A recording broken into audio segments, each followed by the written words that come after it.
ও জামালপুর এলাকার যুবক ভাই ও মুসলমান, ও বৃদ্ধ বাবাজি, আমি আপনাদেরকে শেষ মেসেজ দিতে চাই। ওই মা বাবা তোমাকে আমাকে কত কষ্ট করে লালন পালন করেছে যুবক। ওই মা 10 মাস 10 দিন গর্ভে ধারণ করে কষ্টের পর কষ্ট করে দুনিয়ার জমিনে তোমার আমারে ভূমিষ্ঠ করেছে রে যুবক ভাই। ছোট্ট ছোট্ট পা দিয়ে মায়ের পেটে লাথি মেরেছে, মা ব্যথাগুলো সহ্য করতে পারে নাই। ওরে যুবক, একটা দিন নয়, 3টা দিন নয় রে ভাই, 1 মাস নয়, 2 মাস নয় রে যুবক ভাই, 10 মাস 10 দিন মা তোমার আমার পেটে ধারণ করলো। ওই মাকে তুমি কেমনে কলিজা গাদ্দাও রে যুবক। আজকে ওই সন্তানেরা মা বাবার কদর জানে যারা মা বাবা হারাইছে রে যুবক ভাই। ও জামালপুরের একার যুবক ভাই, ও জামালপুরের মুসলমান, আমি আপনাদেরকে বলে দিতে চাই, ওই মা বাবাকে আপনারা কেমনে কষ্ট দেন। যে মা বাবা নিজে না খাইয়ে আপনাকে আমাকে খাওয়ায় মানুষ করলো। মা বাবার অভাব যায়, মা বাবা এটা বুঝতে দেয় না, সন্তানকে কখনোই বুঝতে দেয় না। মা একদিন খায় না, 2 দিন না খেয়ে থাকে, কিন্তু সন্তানকে মা একটা বেলায় না খাওয়ায় রাখে না রে যুবক। ওই মা বাবাকে তুমি কেমনে আঘাত দাও। ওরে যুবক ভাই, ও বৃদ্ধ বাবাজি, ওই মা বাবার কথা কি একটু আপনাদের মনে পড়ে না? আজকে যারা মা হারা বাবা হারা এতিম, ও জামালপুর এলাকার যুবক ভাই, আজকে তারাই জানে তারা মা হারাইছে বাবা হারাইছে, তারাই জানে মা হারা বাবা হারা কি ব্যথা। জানে না এই ময়দানে কে মা হারা বাবা হারা এতিম। ও জামালপুরের মুসলমান, জানে না এই ময়দানে কে মা হারা বাবা হারা এতিম। আপনাদের কি ওই মা বাবার কথাকে একটু স্মরণ নাই? ওই মাকে আপনারা নিজ হাতে কবরে শোয়াই রেখে আসলেন, ওই বাবাকে অন্ধকার ঘরের মধ্যে রেখে আসলেন। দুনিয়ায় মা বাবা বেঁচে থাকলে সন্তান মাকে খোঁজ নিতে পারে, সন্তান মাকে খোঁজ নিতে পারে, মা সন্তানকে খোঁজ নিতে পারে। আর ওই অন্ধকার ঘরে মাকে রেখে আসলাম, মায়ের একটা কল করতে পারলাম না, মা তুমি কেমন আছো? ও বাবা, ওই অন্ধকার ঘরের মধ্যে তুমি কেমন আছো গো বাবা? হেরে নবীর উম্মত, ও যুবক ভাই, ও বৃদ্ধ বাবাজি, আমি আপনাদেরকে বলবো, আজকে যাদের মা বাবা বেঁচে আছে, মা বাবার সেবা যত্ন খিদমত করে জান্নাত অর্জন করে নেন। আর আজকে যাদের মা নাই বাবা নাই, আপনারা কি করবেন? আপনাদের জন্য আল্লাহ পাক পথ খুলে দিয়েছেন, দরওয়াজা খুলে দিয়েছেন গো বাবা। আপনারা মা বাবার জন্য 2টা হাত তুলে তুলে আল্লাহর কাছে দোয়া করবেন, ক্ষমা প্রার্থনা করবেন, আল্লাহর কাছে বলবেন, আল্লাহ আমার মাকে কবরে রেখে এসেছি গো মালিক, ওই অন্ধকার ঘরের মধ্যে বাবাকে রেখে এসেছি আল্লাহ, তাদের খোঁজ খবর আমি একটা বারো নিতে পারি না, একটু টেলিফোন করতে পারি না। মা তুমি কবরে কেমন আছো? বাবা তুমি কবরের মধ্যে কেমন আছো? ও আল্লাহ একটা বার খোঁজ খবর নিতে পারি না। খোদার মালিক, ওই মা বাবার জন্য 2টা হাত তুলে দোয়া করতেছি, আপনি আমার মা বাবাদেরকে মাফ করে দেন, মা বাবাদের ক্ষমা করে দেন। ও জামালপুর এলাকার যুবক ভাই ও মুসলমান, ও বৃদ্ধ বাবাজি, আমি আপনাদেরকে শেষ মেসেজ দিতে চাই, ওই মা বাবার জন্য আল্লাহর কাছে বলবেন, আল্লাহ মা বাবাকে অন্ধকার ঘরের মধ্যে শুয়াই রেখে আসলাম, যে অন্ধকার ঘরের মধ্যে সাথীও নাই পাতিও নাই, একটা সুন্দর বিছানাও নাই। ও মালিক, ওই মা বাবাকে অন্ধকার ঘরে রেখে এসেছি, ওই মা বাবার কবরকে আপনি জান্নাতের বাগিচা বানান। আমার মা বাবার কবরকে আপনি জান্নাতের টুকরা বানায় দেন গো আল্লাহ। আমার মা বাবা যত ভুল ত্রুটি করেছে আপনি ক্ষমা করে দেন। ও মালিক, আপনি তো রহমান, আপনি তো রহিম, আপনি তো করিম। ও মালিক রহমান রহিম কারিম নামের উসিলায় আমার মা বাবা অন্ধকারে শুয়ে আছে, তাদের কবরকে জান্নাতের টুকরা বানায় দেন।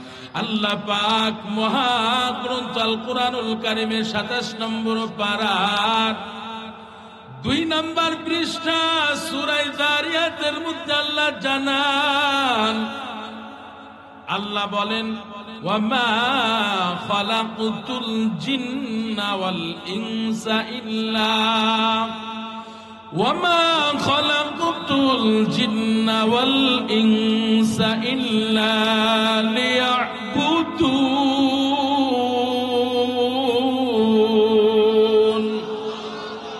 আল্লাহ বলেন, গোলাম, মানব এবং জিন জাতিকে আমি আল্লাহ পাঠাইলাম, সৃষ্টি করলাম, আমি আল্লাহর ইবাদত করবে।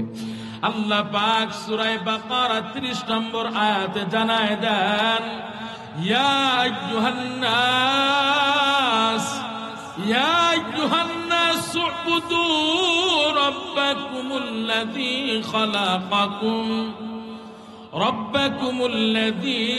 خلقكم والذين من قبلكم لعلكم تتقون।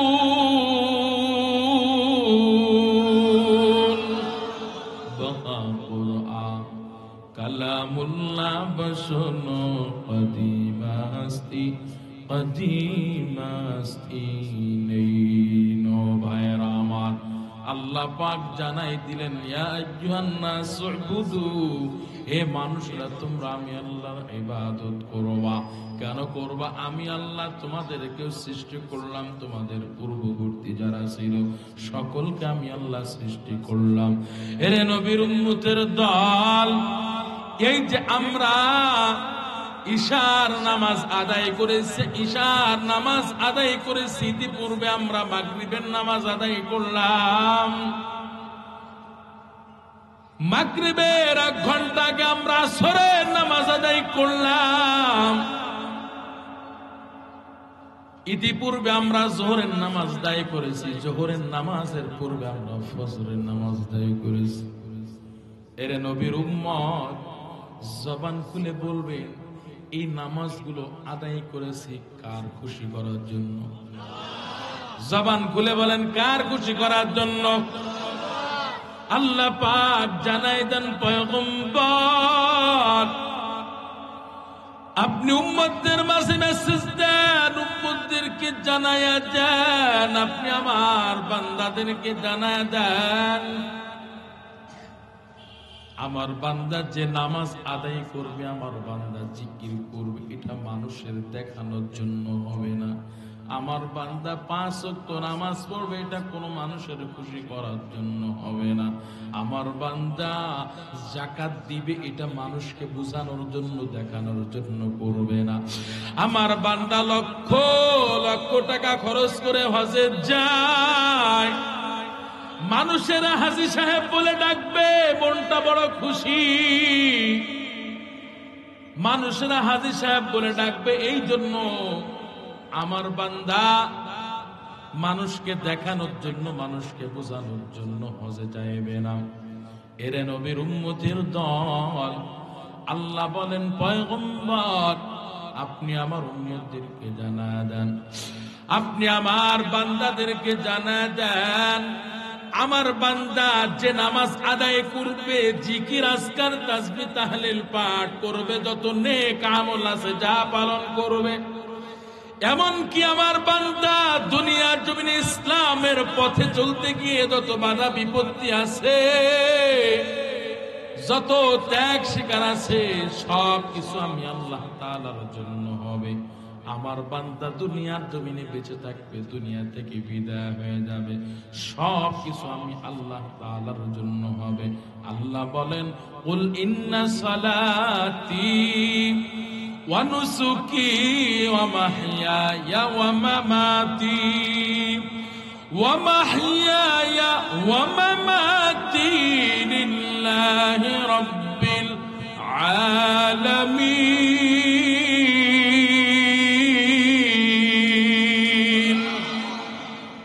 আল্লাহ বলেন, পয়গম্বর জানায় দেন, সব কিছু আমি আল্লাহ তাআলার জন্য হবে, ভিন্ন কোনো মাখলুকের জন্য হবে না। এরে নবীর উম্মতের দল, আল্লাহ পাক ইবাদতের আদেশ দেওয়ার পরে আল্লাহ তৃতীয় নম্বর আদেশের মধ্যে বললেন ওয়ালা। এই দেখেন, আজকে আমি ইমাম সাহেবকে বলেছি, আজকে আপনি এত রাত্র করে উঠাইছেন কেন? মানুষ উঠে চলে যাবে, আমি মানুষ ধরে রাখতে পারবো না। এদেন গ্যাস গ্যাস করে উঠে চলে যাচ্ছে। আমি এই জন্য বেশি রাত্রে করে উঠি না, এই জন্য মানুষ থাকতে চায় না ভাই।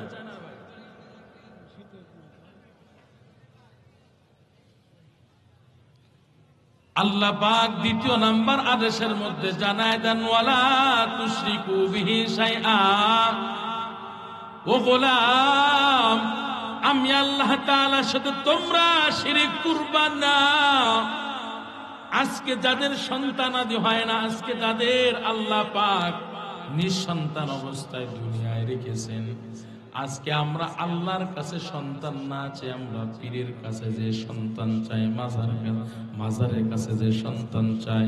এরে নবীর উম্মত, আল্লাহ পাক রব্বুল আলামিন কয়, আল্লাহ পাক বলেন, ইয়াহাবু লিমান ইয়াশাউ ইনাসাহু ওয়া ইয়াহাবু লিমান ইয়াশাউ যুকুর আও ইউযাওয়িজুহুম যুকরানা ওয়া ইনাসা ওয়া ইয়াজআলু মান ইয়াশাউ আকীমা ইন্নাহু আলীমুন কাদির।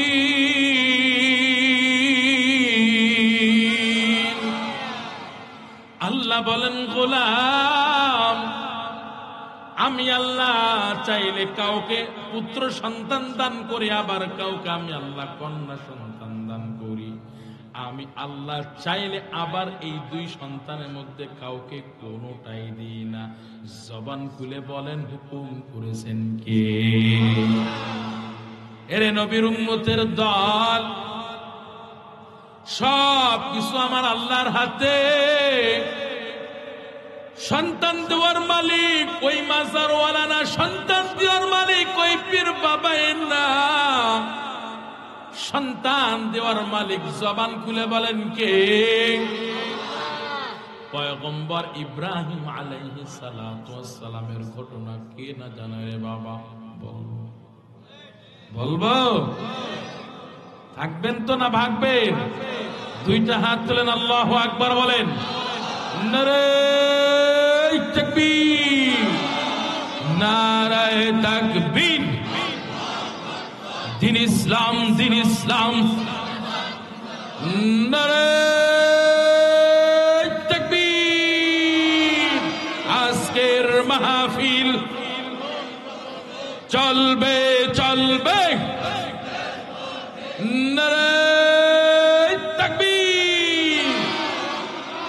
ভাইরা আমার, পয়গম্বর ইব্রাহিম আলাইহিস সালাতু ওয়াস সালামকে আল্লাহ পাক 20 বছর, 40 বছর, 60 বছর, 80 বছর পার হয়ে গেল, আল্লাহ কোন সন্তানাদি দেন নাই। 85 বছর পার হয়, কিতাবের মধ্যে লিখছে 86 বছর পার হয়। পয়গম্বর ইব্রাহিম নিঃসন্তান অবস্থায় জীবন পার করতেছেন। পয়গম্বর ইব্রাহিম চিন্তা করতেছেন, বৃদ্ধ হয়ে গেলাম, আল্লাহ আমার কোন সন্তান আদি দেয় না, আমার এই নবুয়তের দায়িত্ব পালন করবে কে? পালন করার তো কেউ নাই। আল্লাহর কাছে দুইটা হাত তুলে বলতেছেন, আল্লাহ। গভীর রজনীতে আল্লাহর কাছে দুইটা হাত তুলে বলতেছেন, আল্লাহ। 40, 50, 60, 80 পার হয়ে গেল গো মালিক, নিঃসন্তান অবস্থায় আর কতকাল পার করব গো আল্লাহ, তুমি আমার একজন সন্তানের ব্যবস্থা করে দাও। ও আল্লাহ, তুমি আমার একজন নেককার সন্তান দাও। এরে নবীর উম্মতের দল পয়গম্বর ইব্রাহিম আলাইহিস সালাতু ওয়াস সালাম আল্লাহর কাছে সন্তান চাইলেন। কি ভাষায় চাইলেন সেটা আল্লাহ পাক কোরআনের মধ্যে, সেই দোয়াটাও আল্লাহ পাক আমাদেরকে শিখাই দিলেন, জানিয়ে দিলেন। রব্বি হাবলি মিনাস সালিহিন, রব্বি হাবলি মিনাস সালিহিন। ফাবাশশারনাহু বিগুলামিন হালিম।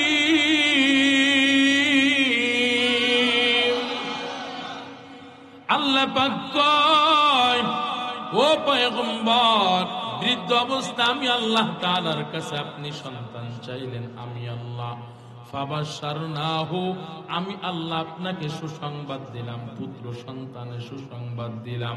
শুধু নেককার হবে না, এমন কি ওই সন্তান ধৈর্যশীল সন্তান হবে। এরে নবীর উম্মতের দল, আল্লাহ পাকের কাছে পয়গম্বর সন্তান চাইলেন, কোন মাজারওয়ালার কাছে সন্তান চায় নাই, কোন পীর বাবার কাছে পয়গম্বর ইব্রাহিম সন্তান চায় নাই, তাও আবার আল্লাহর কাছে নেককার সন্তান কামনা করলেন। এরে নবীর উম্মতের দল, আল্লাহর দরবারে পয়গম্বর ইব্রাহিম নেককার সন্তান কেন চাইলেন রে মুমিন?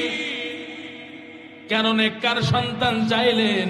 এরে নবীর উম্মত, নেককার সন্তানের কত দাম, নেককার সন্তানের কত মূল্য সমাজে আপনারা জানেন নাকি?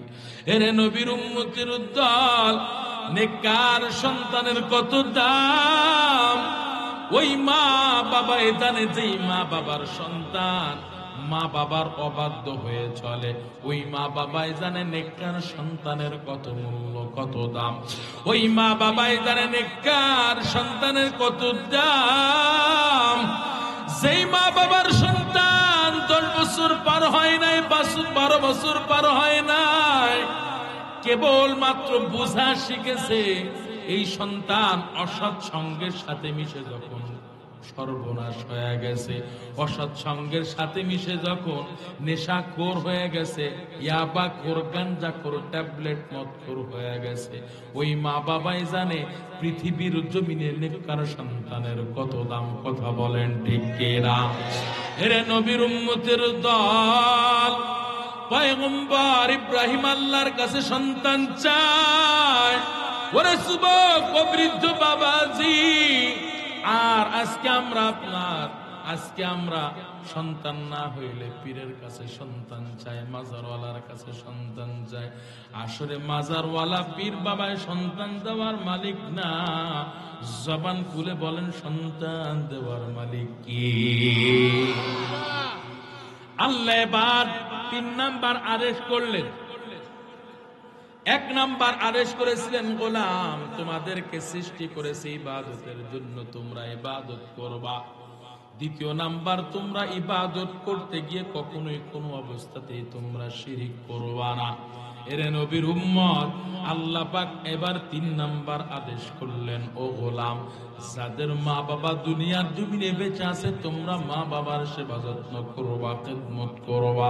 ওরে যুবক, আমি তোমাদেরকে বলতেছি রে যুবক ভাই, আজকে তোমাদের উদ্যোগে এই মাহফিল আমি তোমাদের জন্য বলতেছি রে ভাই। আজকে তুমি রক্তের গরমে মা বাবাকে তুমি ধমক দাও, মা বাবার সাথে তুমি ঝগড়া করো, মা বাবার সাথে গলা রাঙ্গিয়ে রাঙ্গিয়ে কথা বলো। ওরে যুবক, আল্লাহর নবী রাহমাতুল লিল আলামিন কয়, আল্লাহর নবী রাহমাতুল লিল আলামিন জানায় দেন, ওই মা বাবা, ওই সন্তান, যে সন্তানের উপরে মা বাবা খুশি, ওই সন্তানের উপরে স্বয়ং আল্লাহ তাআলা রাজি খুশি হয়ে যায়, সন্তুষ্ট হয়ে যায়। ওই সন্তানের উপরে আল্লাহ পাক তার রহমত সাকিনা নাজিল করেন, যে সন্তানের উপরে মা বাবা খুশি থাকে। আর ওই সন্তানের উপরে আল্লাহ পাক অসন্তুষ্ট হয়, ওয়া সাখাতুর রাব্বি ফি সাখাতিল ওয়ালিদাইন। যেই মা বাবার উপরে, যেই মা বাবা সন্তানের উপর অসন্তুষ্ট, আল্লাহ পাক সেই সন্তানের উপর অসন্তুষ্ট হয়ে যায়। এরে নবীর উম্মতের দল, ও যুবক ভাই, ও বৃদ্ধ বাবাজি, আজকে যাদের মা বাবা দুনিয়ার জমিনে বেঁচে আছে, যুবক ভাই, তুমি কখনোই মা বাবার সাথে কখনোই খারাপ আচরণ করবা না। মা বাবার সেবা যত্ন করে, মা বাবার খেদমত করে তুমি জান্নাত অর্জন করে নাও। মা বাবার খেদমত করে মা বাবার থেকে তুমি একটু দোয়া নাও রে যুবক। মা বাবার দোয়ার মধ্যে কেমন পাওয়ার, মা বাবার দোয়ার মধ্যে কেমন সফলতা তুমি জানো। আজকে যারা মা বাবার দোয়ার বরকতে বড় হয়েছে রে যুবক, তারাই বুঝে মা বাবার দোয়ার মধ্যে কেমন পাওয়ার। আপনারা জানেন তাফসীরে মারিফুল কোরআনের সংকলক পাকিস্তানের মুফতি শফি রহমাতুল্লাহ আলাইহি, তাফসীরে মারিফুল কোরআনের সংকলক মুফতি শফি রহমাতুল্লাহ আলাইহি অসুস্থ হয়ে বিছানায় পড়ে আছি, অসুস্থ হয়ে বেহুশ হয়ে বিছানায় পড়ে আছেন, কথাবার্তা পর্যন্ত বলতে পারে না। মুফতি শফি রহমাতুল্লাহ আলাইহির দুইজন সন্তান এখনো দুনিয়ার জমিনে বেঁচে আছে রে যুবক। ওই পাকিস্তানের বিচারপতি জাস্টিস তাকি উসমানী দামাত বারকাতুহুম, রফিউদ্দিন উসমানী দামাত বারকাতুহুম, এই দুইজন সন্তান মুফতি শফি রহমাতুল্লাহ আলাইহির সন্তান। মুফতি শফি রহমাতুল্লাহ আলাইহি অসুস্থ হয়ে বিছানায় পড়ে আছে, কথাবার্তা পর্যন্ত বলতে পারে না, বেহুশ অবস্থায় পড়ে আছে। এমত অবস্থায় যখন অসুস্থ হয়ে গেল, মুফতি তাকি উসমানী দামাত বারকাতুহুম, রফিউদ্দিন উসমানী দামাত বারকাতুহুম, এই দুইজন সন্তান হজে যাবে। হজের ফ্লাইট সবকিছু কমপ্লিট হয়ে গেছে, সামনের সপ্তাহে কিছুদিন পরে হজে যাবে, সবকিছু কমপ্লিট হয়ে যাবে, গুছানো গাছানো সব শেষ। এমত অবস্থায় বাবা হঠাৎ অসুস্থ হয়ে বিছানায় পড়ে গেছে। মুফতি শফি রহমাতুল্লাহ আলাইহি হঠাৎ অসুস্থ হয়ে বেহুশ হয়ে গেছে, কথাবার্তা পর্যন্ত বলতে পারে না। এদিকে সন্তান তাকি উসমানী দামাত বারকাতুহুম, রফিউদ্দিন উসমানী, এই দুইজন সন্তান চিন্তা করলো, এখন তো হজের ফ্লাইট হয়ে গেছে, এখন কি করব। দুইজন সন্তান আলেম সন্তান চিন্তা করতেছি, অসুস্থ বাবাকে বিছানায় ফেলে আমাদের হজে যাওয়া কখনোই ঠিক হবে না, আল্লাহ বেজার হয়ে যাবে। কারণটা কি? আমাদের মা বাবাই তো আমাদের কাছে বড় হজের পাত্র। এর নবীর উম্মতের দল, মায়ার নবী রহমাতুল লিল আলামিন কয়, মা বাবার সেবা যত্নের মধ্যে কেমন পাওয়ার, মা বাবার দুয়ার মধ্যে কেমন পাওয়ার। ও যুবক, ওই মুফতি শফি রহমাতুল্লাহ আলাইহি অসুস্থ হয়ে বিছানায় পড়ে আছে, সন্তান দুইজন তাকি উসমানী, রফিউদ্দিন উসমানী হজের ফ্লাইট ক্যান্সেল করলো, বাবার সেবা যত্ন করবে, বাবার দেখাশোনা করবে, বাবাকে ডাক্তার দেখাইবে, বড় বড় হসপিটালে নিবে বাবাকে সুস্থ করার জন্য। আর দুই ভাই হজে যায় নাই, হজের ফ্লাইট ক্যান্সেল করে বাড়িতে থাকলো, বাবার সেবা যত্নে তারা ওই সময়টা পার করে দিল। বাবা দিনের পর দিন চলে যায়, সপ্তাহের পর সপ্তাহ চলে যায়, ওই বাবার সুস্থ হয় না, বাবা কথা বলতে পারে না, বেহুশ অবস্থায় বিছানায় পড়ে আছে। ওই বাবা যখন 1 মাস পার হয়ে দ্বিতীয় মাস পার হইল, যখন মানুষরা হজ করে বাড়ি ফিরতেছেন, এমত অবস্থায় আল্লাহর কি কুদরত, ওই বাবা আস্তে আস্তে কথা বলতে শিখতেছে, কথা বলতে পারতেছে, আস্তে আস্তে আল্লাহ পাক হুশ দান করতেছেন, সুস্থতার নিয়ামত দান করতেছেন। হঠাৎ ওই মুফতি শফি রহমাতুল্লাহ আলাইহি দুইজন সন্তানকে জিজ্ঞাসা করতেছে, বাবা তোমাদের না হজের ফ্লাইট ছিল, বাবা তোমরা কি হজে যাও নাই, কবে তোমরা হজ থেকে আসলা? মুফতি তাকি উসমানী দামাত বারকাতুহুম কয়, ও বাবা, কতদিন হয়ে গেল আপনি তো অসুস্থ অবস্থায় বিছানায় শুয়ে আছেন, আপনি তো মাস কি মাস আমাদের সাথে কথা বলতে পারেন নাই, বেহুশ হয়ে আপনি পড়েছিলেন। বাবা, আপনি যখন বেহুশ হয়ে গেলেন, বাবা, আমাদের হজের ফ্লাইট ছিল, আপনার অসুস্থতার কারণে আপনার সেবা যত্নে ব্যাঘাত ঘটবে। আপনার সেবা যত্ন কে করবে? আপনাকে সুস্থ করে কে তুলবে? আপনার সেবা যত্নে কে করবে? আপনাকে হসপিটালে কে নিবে? বাবা, এই জন্য আমরা দুইবার হজ পার করলাম, আমরা এবার হজ করতে যাই নাই। ও বাবা, আমরা এবার হজ করতে পারি নাই, জীবনে বেঁচে থাকলে আল্লাহ পাক আবারও হজে নিবেন, আমরা হজে যাব। এর নবীর উম্মতের দল তাকি উসমানী দামাত বারকাতুহুমের বাবা মুফতি শফি রহমাতুল্লাহ আলাইহি বলে, ও সন্তান, আসলে কি তোমরা হজে যাব নাই? বলে, না বাবা, হজে কেমনে যাব? আপনি তো আমাদের বড় হজ, আপনার সেবা যত্নের মধ্যে আল্লাহ পাক আমাদের জন্য রাজি হয়ে যাবেন, খুশি হয়ে যাবেন। আপনার সেবা যত্নের বরকতে আল্লাহ পাক আমাদেরকে অনেকবার হজে নেবেন। এরে নবীর উম্মতের দল, এই কথাগুলো শোনার পর তাকি উসমানীর বাবা মুফতি শফি রহমাতুল্লাহ আলাইহি, তাফসীরে মারিফুল কোরআনের সংকলক মুফতি শফি রহমাতুল্লাহ আলাইহি চোখের পানি ছেড়ে, অসুস্থ অবস্থায় বিছানায় থেকে চোখের পানি ছেড়ে দিয়েছেন। কান্না করে করে দুইটা হাত তুলে আল্লাহকে বলতেছেন, আল্লাহ, ও দয়ার আল্লাহ, আমার এই সন্তানগুলো আমি শফির সেবা যত্ন খেদমতের জন্য তোমার ঘর বাইতুল্লাহ এবার দেখতে পারেন নাই। ও আল্লাহ, আমি বাবা হে তোমার কাছে দোয়া করতেছি, আল্লাহ, আমার সন্তানদেরকে তুমি তোমার বাইতুল্লাহ দেখার জন্য তুমি কবুল করে নাও। আমার সন্তানদেরকে তুমি তোমার বাইতুল্লাহ কাবা ঘর তওয়াফ করার জন্য তুমি কবুল করে নাও। আল্লাহ, আমার সন্তানেরা এবার তোমার ঘর দেখতে পারে নাই। আল্লাহ, এরা নবীর উম্মত আল্লামা তাকি উসমানী দামাত বারকাতুহুম কয়, বাবার দুয়ার মধ্যে কেমন পাওয়ার পেয়েছি, বাবার দুয়ার মধ্যে আমি কেমন সফলতা পেয়েছি। বাবা ওই যে অসুস্থ অবস্থায় বিছানায় শুয়ে বাবা আমাদের জন্য দোয়া করলো, বাবার দুয়ার পর থেকে আজ পর্যন্ত কতবার উমরা করলাম, আল্লাহর ঘর বাইতুল্লাহ যে কতবার জিয়ারত করলাম তার কোনো হিসাবই নাই। আল্লাহু আকবার।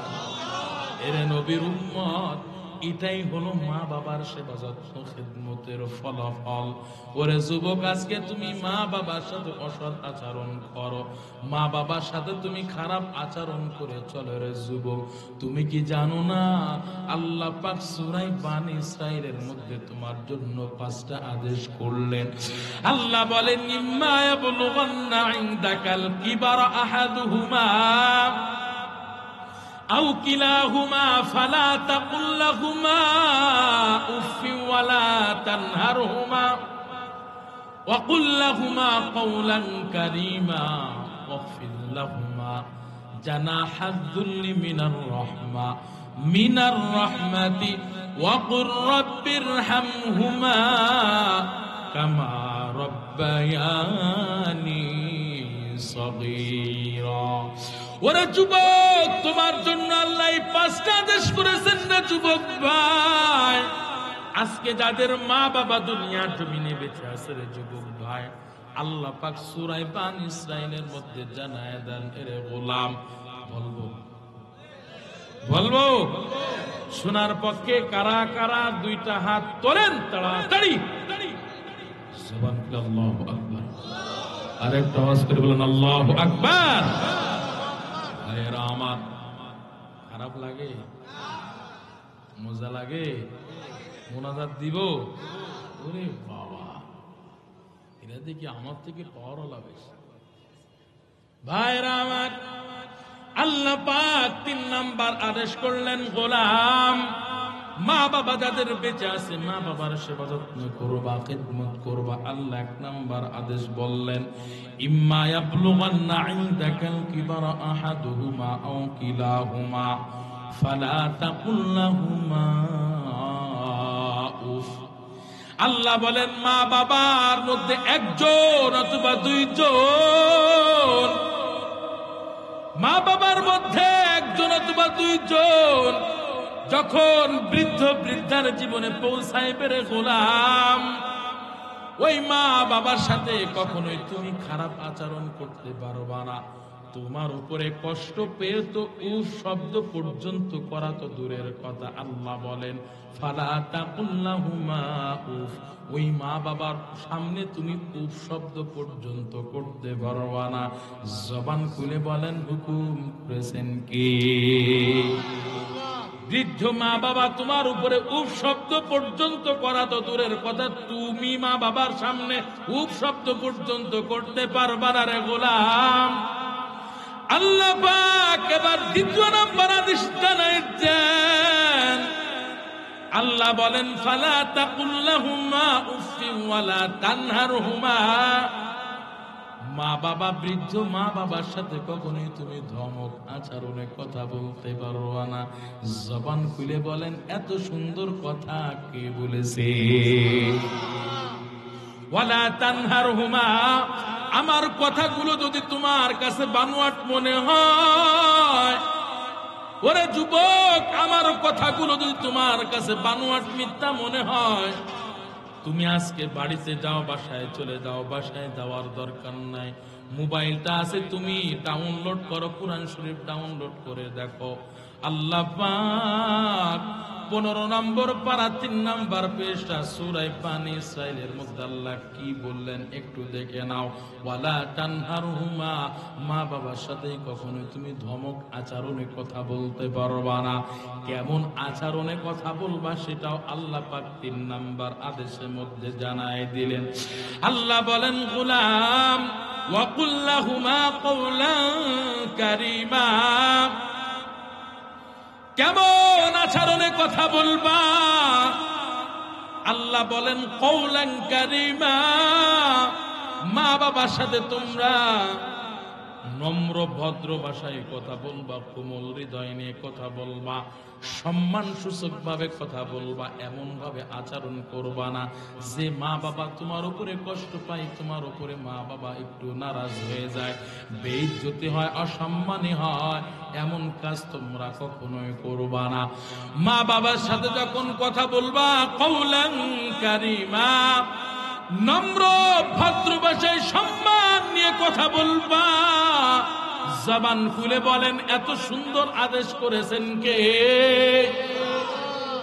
আল্লাহ এবার 4 নাম্বার আদেশে বলেন ওয়াকফিজ লাহুমা জানাহাদ যুল্লি মিনার রাহমা, ওরে গোলাম মা বাবার সাথে তো ভালো আচরণ তো করবাই, এমনকি ওই মা বাবা যখন বৃদ্ধ বৃদ্ধার জীবনে পৌঁছায় গিয়ে ওই মা বাবা যখন দুর্বল হয়ে যায়, ওই মা বাবা যখন চলাফেরা পর্যন্ত করতে পারে না, মা বাবা যখন বিছানায় প্রস্রাব করে পায়খানা করে, ওরে যুবক মা বাবা যখন দুর্বল অচল হয়ে যায়, রে যুবক তোমার কি একটু স্মরণ নাই তুমি যখন শিশুকালে ছিলা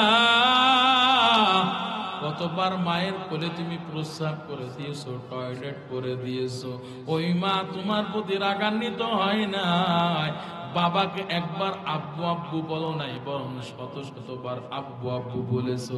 ওই মা ওই বাবা তোমার উপরে একটু রাগান্বিত হয় নাই? তুমি ওই ছোট্টকালে আম্মুকে আম্মু বলে একবার নয়, 2 বার নয়, ওই মাকে মা বলে 100 বার না 1000 বার ডেকেছো। ওই মা কখনোই তোমার উপরে কষ্ট পাই নাই, রাগান্বিত হয় নাই। ওই মাকে তুমি কতবার আম্মু আম্মু বলেছো, মা মোহাব্বত করে তোমাকে কোলে জড়ায় তুলে নিয়েছে। কিন্তু ওই বৃদ্ধ অবস্থায় যখন মা বাবা চলে যায়, যখন তাদের মাথার মেমোরিটা এমন হয়ে যায়, ঢিলা হয়ে যায়, মা বাবা তখন একটা কথা একবার নয় 10 বার বলতে থাকে, তুমি রাগান্বিত হয়ে যাও। ওরে যুবক তুমি কত প্রস্রাব করে দিয়েছো, টয়লেট করেছো রে যুবক? যুবক, ওই মা তোমার টয়লেট মা ঘৃণা করে নাই, নিজের হাত দিয়ে ঠান্ডা পানি দিয়ে শীতের সময় মা তোমার পায়খানা প্রস্রাব গুলো পরিষ্কার করেছে রে যুবক। আজকে ওই মা বাবা যখন বৃদ্ধ বৃদ্ধার জীবনে পৌঁছায়, ওরে যুবক, ওই মা বাবা পায়খানা করে, প্রস্রাব করে, টয়লেট করে, ওই মা বাবা বিছানায় প্রস্রাব করে, টয়লেট করে, অসুস্থ হয়ে যায়, দুর্বল হয়ে যায়। এখন তোমার ঘৃণা কেন লাগে? ঘৃণা কেন লাগে রে যুবক? ওই মা তো তোমার শিশু জীবনে তোমার প্রতি ঘৃণা করে না রে যুবক। আল্লাহ পাক জানায় দেন, গোলাম, ওই মা বাবা যখন বৃদ্ধ বৃদ্ধার জীবনে পৌঁছাই গিয়ে যখন দুর্বল অচল হয়ে যায়, তখন তোমরা তাদের উপরে কখনোই রাগান্বিত হইবা না, গুসা হইবা না, কষ্ট পাইবা না, বরং ওয়াকফিজ লাহুমা জানাহাদ্দুল্লি মিনার রাহমা, তোমাদের অনুগ্রহের ডানা ওই মা বাবার উপরে বিছাই দিবা। আল্লাহু আকবার। আল্লাহ এবার কয়, গোলাম, 4টা আদেশ আমি আল্লাহ তোমাদেরকে করলাম। তোমরা মা বাবার সামনে উফ শব্দ পর্যন্ত করবা না, মা বাবার সাথে ধমক আচরণে তোমরা কথা বলবা না, কেমন ভাষায় কথা বলবা, কোমল হৃদয় নিয়ে তোমরা কথা বলবা, এমনকি অসুস্থ বৃদ্ধ মা বাবার উপরে তোমরা তোমাদের অনুগ্রহের ডানা বিছাই দিবা। এই 4টা আদেশের পর আল্লাহ বলতেছেন, গোলাম, মা বাবার সাথে শুধু ভালো আচরণ করবা, তাদের খেদমত করবা, এতটুকুই না, বরং ওই মা বাবার জন্য তুমি দিল থেকে দোয়া করবা। কি দোয়া করবা সেটাও আল্লাহ শিখাই দিয়েছেন। আল্লাহু আকবার। এরে নবীর উম্মতের দল, আল্লাহ পাক 5ম নম্বর আদেশের মধ্যে জানাই দিলেন, রে গোলাম, আল্লাহ দোয়া শিখাই দিলেন, জবান খুলে উচ্চ কণ্ঠে কেউ জবানটা বন্ধ রাখবেন না। সকলে আমার সাথে বলেন, রব্বির হামহুমা কামা রব্বায়ানি সগীরা, রব্বির হামহুমা কামা রব্বায়ানি সগীরা, রব্বির হামহুমা কামা রব্বায়ানি সগীরা। আল্লাহ পাক তোমার আমার জন্য দোয়া শিখাই দিয়েছেন রে যুবক। এই দোয়ার অর্থ হলো, ও আল্লাহ, আপনি আমার মা বাবার উপরে আপনি রহমত অনুগ্রহ নাজিল করেন, যেমন অনুগ্রহ রহমত আমার মা বাবা আমার ছোট্ট জীবনে আমার উপরে করেছে রে। এরে নবীর উম্মত, এত সুন্দর দোয়া, এত সুন্দর আদেশগুলো আল্লাহ করলেন। এরে নবীর উম্মত, এই জন্য আল্লাহ কয়, ও সন্তানের দল, তোমরা মা বাবার সাথে কখনো খারাপ আচরণ করবা না। ওরে যুবক, তোমার কি একটু স্মরণ নাই? ওই মা বাবা তোমাকে আমাকে কত কষ্ট করে লালন পালন করেছে যুবক। ওই মা 10 মাস 10 দিন গর্ভে ধারণ করে কষ্টের পর কষ্ট করে দুনিয়ার জমিনে তোমার আমারে ভূমিষ্ঠ করেছে রে যুবক ভাই। ছোট্ট ছোট্ট পা দিয়ে মায়ের পেটে লাথি মেরেছে, মা ব্যথাগুলো সহ্য করতে পারে নাই। ওরে যুবক, 1টা দিন নয়, 3টা দিন নয় রে ভাই, 1 মাস নয়, 2 মাস নয় রে যুবক ভাই, 10 মাস 10 দিন মা তোমার আমার পেটে ধারণ করলো। ওই মাকে তুমি কেমনে কলিজা গাদাও রে যুবক। আজকে ওই সন্তানেরা মা বাবার কদর জানে, যারা মা বাবা হারাইছে রে যুবক ভাই। ও জামালপুরের একার যুবক ভাই, ও জামালপুরের মুসলমান, আমি আপনাদেরকে বলে দিতে চাই, ওই মা বাবাকে আপনারা কেমনে কষ্ট দেন। যে মা বাবা নিজে না খাইয়ে আপনাকে আমাকে খাওয়ায় মানুষ করলো। মা বাবার অভাব যায়, মা বাবা এটা বুঝতে দেয় না, সন্তানকে কখনোই বুঝতে দেয় না। মা একদিন খায় না, 2 দিন না খেয়ে থাকে, কিন্তু কিন্তু সন্তানকে মা একটা বেলায় না খাওয়ায় রাখে না রে যুবক। ওই মা বাবাকে তুমি কেমনে আঘাত দাও? ওরে যুবক ভাই, ও বৃদ্ধ বাবাজি, ওই মা বাবার কথা কি একটু আপনাদের মনে পড়ে না? আজকে যারা মা হারা বাবা হারা এতিম, ও জামালপুর এলাকার যুবক ভাই, আজকে তারাই জানে তারা মা হারাইছে বাবা হারাইছে, তারাই জানে মা হারা বাবা হারা কি ব্যথা। জানে না এই ময়দানে কে মা হারা বাবা হারা এতিম। ও জামালপুরের মুসলমান, জানে না এই ময়দানে কে মা হারা বাবা হারা এতিম। আপনাদের কি ওই মা বাবার কথাকে একটু স্মরণ নাই? ওই মাকে আপনারা নিজ হাতে কবরে শোয়াই রেখে আসলেন, ওই বাবা অন্ধকার ঘরের মধ্যে রেখে আসলেন। দুনিয়ায় মা বাবা বেঁচে থাকলে সন্তান মাকে খোঁজ নিতে পারে, সন্তান মাকে খোঁজ নিতে পারে, মা সন্তানকে খোঁজ নিতে পারে। আর ওই অন্ধকার ঘরে মাকে রেখে আসলাম, মায়ের একটা কল করতে পারলাম না, মা তুমি কেমন আছো? ও বাবা, ওই অন্ধকার ঘরের মধ্যে তুমি কেমন আছো গো বাবা? হেরে নবীর উম্মত, ও যুবক ভাই, ও বৃদ্ধ বাবাজি, আমি আপনাদেরকে বলবো, আজকে যাদের মা বাবা বেঁচে আছে, মা বাবার সেবা যত্ন খিদমত করে জান্নাত অর্জন করে নেন।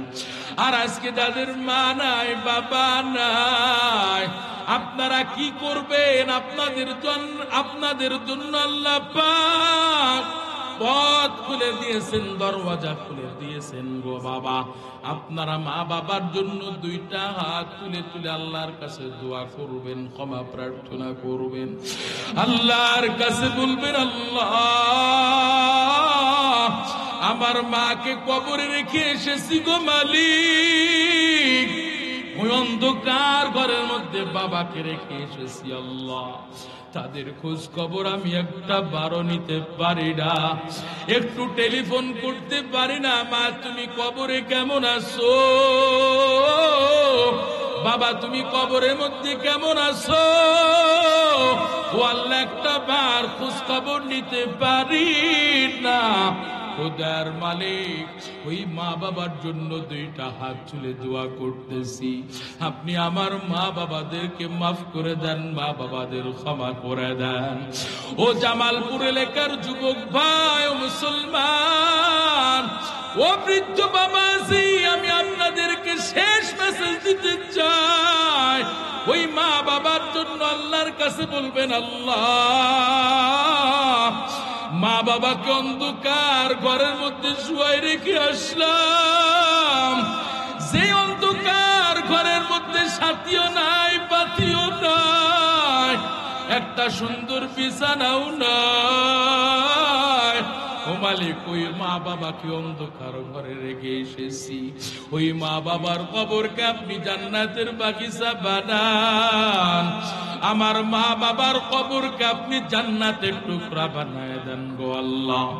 আমার মা বাবা যত ভুল ত্রুটি করেছে আপনি ক্ষমা করে দেন। ও মালিক, আপনি তো রহমান, আপনি তো রহিম, আপনি তো করিম। ও মালিক রহমান রহিম কারিম নামের উসিলায় আমার মা বাবা অন্ধকারে শুয়ে আছে, তাদের কবরকে জান্নাতের টুকরা বানায় দেন। এভাবে মা বাবার জন্য চোখের পানি ফেলে ফেলে দোয়া করবেন। এরে নবীর উম্মত, আল্লাহর কাছে যদি বলার মতো বলতে পারেন, মা বাবাকে ক্ষমা করতে আল্লাহ দেরি করবে না। আর একটা সুযোগ আছে, মা বাবার জন্য আপনারা যে যতটুকু পারেন দান সৎকার করবেন গো বাবা। সাপ্তাহিক যখন জুমার নামাজের আগে, জুমার নামাজের পরে মসজিদে কালেকশন হয়, ওই মা বাবার রুহের মাগফিরাতের জন্য দান সদকা করবেন। এমনকি আপনারা এই মজলিসে এসেছেন, এই যে ছোট্ট মসজিদ আপনাদের সামনে সুন্দর একটা মসজিদ আছে, এই মসজিদে আপনারা, আমি আপনাদেরকে বলবো বাবা, এই মসজিদে আপনারা দান সদকা করবেন। আপনারা বিভিন্ন মাহফিলে যাইবেন, আপনারা মা বাবার জন্য দান সদকা করবেন। বিভিন্ন জায়গায় বিভিন্ন দিনের কাজ হয়, ধর্মের কাজ হয়, সেখানে আপনারা মা বাবার জন্য একটু সবরে সানি করে দিবেন। কমাস কম 5টা টাকাও হলে মা বাবার নামে একটু শরীক করে দিবেন। ওরে যুবক ভাই ও বৃদ্ধ বাবা, যে আমি আপনাদেরকে বলতে চাই, আপনারা যারা মা হারা বাবা হারা এতিম, আজকে যারা বিপদ আপদ বালা মুসিবতের মধ্যে ভুগতেছেন, আপনারা যারা বিভিন্ন অসুস্থতার মধ্যে হসপিটালে রোগী নিয়ে দৌড়াদৌড়ি করেন, আমি আপনাদেরকে বলতে চাই, আজকে এত সুন্দর আয়োজন হয়েছে বাবা, আজকে এত সুন্দর আয়োজন হয়েছে, কেমন সুন্দর। আজকে এলাকার যুবক সন্তানেরা আপনাদেরকে কোরআন শোনার ব্যবস্থা করে দিয়েছেন, দ্বীনের কথা শোনার ব্যবস্থা করে দিয়েছেন। আজকে এই মসজিদের উদ্যোগী মাহফিল হইল, এই মসজিদে অনেক কাজ, অনেক টাকার প্রয়োজন, অনেক কাজ বাকি।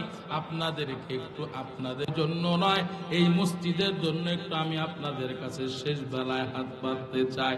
ও বাবা, দান করলে আল্লাহর দরবারে কবুল হয়, দান করলে বুঝি আপনার অর্থগুলো বিফলে গেল, বিষয়টা এমন না গো বাবা। আপনি দান সদকা করবেন, আপনার আমলনামায়, আপনার অ্যাকাউন্টে কিয়ামতের ময়দানে দেখবেন আমি টাকাটা দান করেছিলাম, আমি এই হরিপুর এলাকার নোয়াপাড়া জামে মসজিদে আমি টাকা দান করেছিলাম। আল্লাহ পাক ওই সিসি ক্যামেরার রেকর্ডটা আপনার সামনে চালু করে দিবে। ও গোলাম, ওই মসজিদের মাহফিলে গিয়েছিলাম আমি আল্লাহ সন্তুষ্টর জন্য 5,000 টাকা, 10,000 টাকা, এমনকি 100 টাকা, 200 টাকা, 500 টাকা, এমনকি 1 টাকা 2 টাকা দান করেছিলাম। ও বান্দা, আমি আল্লাহ তোর প্রতি খুশি হয়েছিলাম, এমনকি তোর দানের অঙ্কটা তুই দেখেলা। হেরে নবীর উম্মতির দল, আল্লাহ পাক জানায় দেন, মিম্মা রাযাকনাহুম ইউনফিকুন। ও গোলাম, আমি আল্লাহর দেওয়া ধন সম্পদ হতে তোমরা আমি আল্লাহর রাহে খরচ করো, আমি আল্লাহ সন্তুষ্টর জন্য খরচ করো। এরে নবীর উম্মতের দল, মায়ার নবীর সাহাবী হযরত উসমান রাদিয়াল্লাহু তাআলা আনহুর দানের ব্যাপারে কে না জানে রে বাবা। আল্লাহর নবীর সাহাবী উসমান বিভিন্ন জায়গায়, বিভিন্ন দেশে ব্যবসার জন্য যায়। ব্যবসা যখন শেষ হয়ে যায়, মায়ার নবী রাহমাতুল লিল আলামিনের সাথে সাক্ষাৎ না করে ব্যবসা থেকে ফিরে এসে মায়ার নবীর চেহারাটা না দেখা উসমান বাড়িতে ফেরে না, উসমান বাড়িতে যায় না। একদিন হঠাৎ মায়ার নবী মসজিদে নববীতে মন বেজার করে বসে আছে। মায়ার নবী মন খারাপ করে বসে আছে। হেরে নবীর উম্মত উসমান এসে জিজ্ঞাসা করতেছে, সালাম দিয়া জিজ্ঞাসা করতেছে, পয়গম্বর, ও মায়ার নবী মনটা বড় বেজার, আপনার মনটা বড় খারাপ কিসের জন্য? আমি উসমান কি আপনাকে কোনো কষ্ট দিয়ে ফেলছি নাকি? আমি উসমানের থেকে আমি উসমানের থেকে কি আপনি কোনো কষ্ট পাইছেন নাকি নবী? ও নবী, আপনি যদি কষ্ট পেয়ে থাকেন, আমি উসমানের জন্য জাহান্নামের আগুন আমার জন্য প্রস্তুত হয়ে আছে। জাহান্নামের আগুন সহ্য করার ক্ষমতা আমি উসমানের নাই। ও পয়গম্বর, কেন কষ্ট পেয়েছেন জানি না। হেরে নবীর উম্মত, পাশে সাহাবায়ে কেরাম বসে আছেন। সাহাবায়ে কেরাম বলতেছেন, ও উসমান, আল্লাহর নবী তোমার প্রতি কোনো কষ্ট পায় নাই, তোমার প্রতি কোনো কষ্ট পেয়ে মন খারাপ করে বসে আছে, বিষয়টা এমন না। ও উসমান, মায়ার নবীর মনটা কেন খারাপ? মায়ার নবীর ওই যে জমিটা দেখতেছে, ওই জমিটা আল্লাহর নবীর বড়ই পছন্দ হয়েছে। আল্লাহর নবী ওই জমিটা ক্রয় করতে চেয়েছে, ইহুদির কাছ থেকে ক্রয় করতে চেয়েছে। ইহুদি 1 টাকার জমি পয়গম্বরের কাছে 10 টাকা চেয়েছেন, পয়গম্বরের কেনার কোনো সামর্থ্য নাই। এরে নবীর উম্মত, মায়ার নবী চিন্তা করতেছেন 1 টাকার জমি আমার কাছে 10 টাকা চাইলো, আমি কেমনে ক্রয় করব? অথচ ওই জমিটা আমার বড়ই প্রয়োজন, জমিটা আমার বড়ই পছন্দ। এরা নবীর উম্মতের দল। আল্লাহর নবীর সাহাবী উসমান পয়গম্বরকে বলে, পয়গম্বর, আপনার ওই পছন্দের জমিটা যদি কেউ ক্রয় করে আপনার সন্তুষ্টির জন্য আল্লাহর রাহে দান করে দেয়, পয়গম্বর আপনি তার জন্য কি ওয়েলফেয়ার দিবেন, তার জন্য কি পুরস্কার ঘোষণা করবেন? মায়ার নবী কয়, উসমান, আমার কোন উম্মত, আমার কোন সাহাবী যদি ওই জমিটা ক্রয় করে আমি নবীর সন্তুষ্টির জন্য দান করে দেয়, আমি নবী তার জন্য জান্নাতের 2টা বালাখানার দায়িত্ব গ্রহণ করলাম। এরে নবীর উম্মতের দল। উসমান বলতেছেন, পয়গম্বর, আপনার এই ওয়াদা যদি ঠিক থাকে, পয়গম্বর তো ওয়াদা খেলাফ করে না, কথা বলেন ঠিক কি না? উসমান দৌড়াইতে দৌড়াইতে সাহাবায়ে কেরামদেরকে নিয়ে ওই ইহুদির বাড়িতে চলে গেছেন। ইহুদিকে জিজ্ঞাসা করতেছেন, ও ইহুদি ভাই, আল্লাহর নবী কি আপনার সাথে জমি সংক্রান্ত কোনো কথা বলছে নাকি? বলে, হ্যাঁ। ও ভাই, আপনি জমিটা কতই বেচতে চেয়েছেন, বিক্রয় করতে চেয়েছেন? ইহুদি বলে, আমি ওই জমিটা 10 টাকার 1 টাকাও 1 পয়সাও কমে বেচবো না। উসমান বলতেছে, আপনার ওই জমির দাম তো 1 টাকা, তবে আপনি কেন 10 গুণ কইলেন? 10 টাকা কেন বলতেছেন? ওই ইহুদি বলতেছে, আমি আমার জমি 10 টাকা ছাড়া বিক্রি করবো না, তোমার লাগলে নাও, না লাগলে না নাও। তবে উসমান, তুমি যদি ক্রয় করতে চাও, আমি ইহুদি বলতেছি আমি তোমার কাছে 10 টাকায় বিক্রয় করব না, তোমার কাছে আমি 30 টাকায় বিক্রয় করব। এরে নবীর উম্মত, উসমান রাদিয়াল্লাহু তাআলা আনহু চিন্তায় পড়ে গেলেন। আল্লাহর নবীর কাছে চেয়েছিলেন 1 টাকার জমি 10 টাকা, আবার আমাকে দেখে ইহুদি 30 টাকা বলতেছে। কারণটা কি ইহুদি জানে? আল্লাহর নবী মুহাম্মাদের উম্মত, মুহাম্মাদের সাহাবায়ে কেরাম এমন ভালোবাসে, সাহাবায়ে কেরাম মুহাম্মাদের সাহাবীরা মুহাম্মাদের সন্তুষ্টির জন্য জীবন দিবে, প্রাণ দিবে, তবুও কোনো কষ্ট নিবে না, কথা বলেন ঠিক কি না? এরে নবীর উম্মতের দল।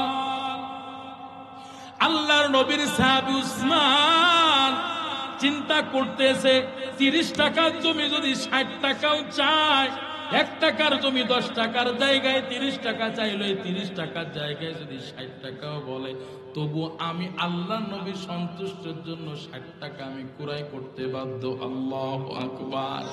এর ওসিলায় তো আল্লাহর নবী আমার সাথে ওয়াদাবদ্ধ হয়েছেন, জান্নাতের 2টা বালাখানার ব্যবস্থা করবেন, জিম্মাদারি নেবেন।